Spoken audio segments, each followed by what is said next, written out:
Hey fam, so today I read essentially John 18.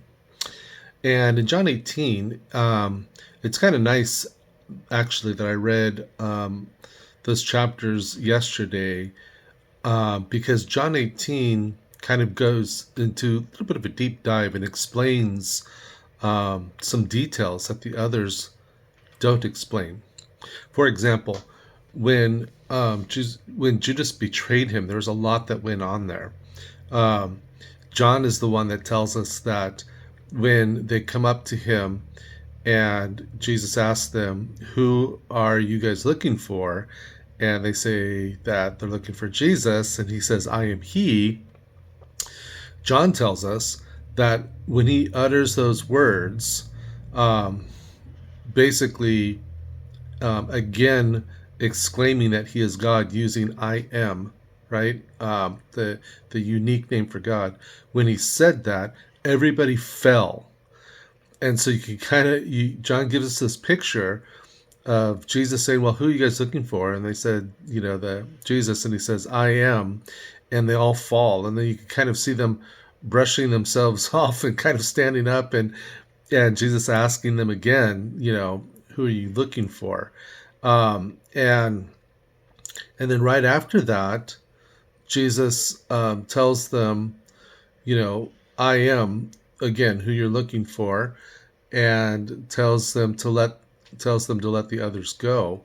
Where in the other gospels we just see them like running, right? They're fleeing, but here we actually get to see that Jesus was the one that told the guards and everybody that came to arrest him, "Hey, if you're looking for me, you can arrest me, but let everybody else go."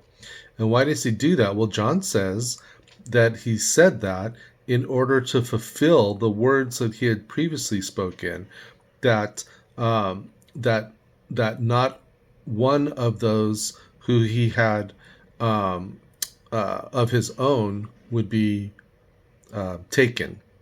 Something to that effect. I kind of butchered that. So let's look at it, what it says actually. He says here, John 18, 8.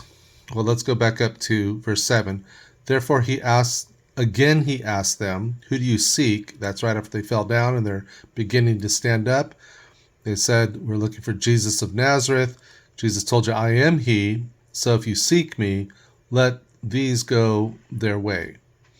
And then you see there in verse 9, in order that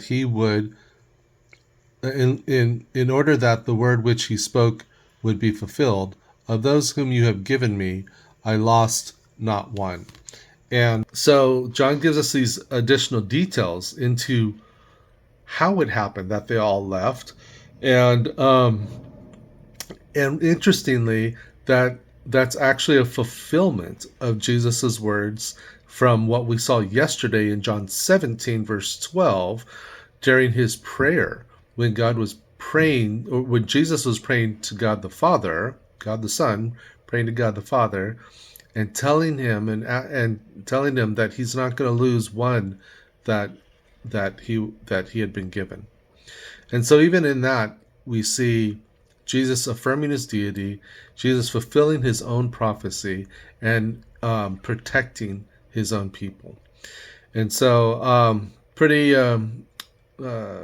it's pretty rich insight that we see from what is the beginning of the week leading up to the sacrifice of Jesus.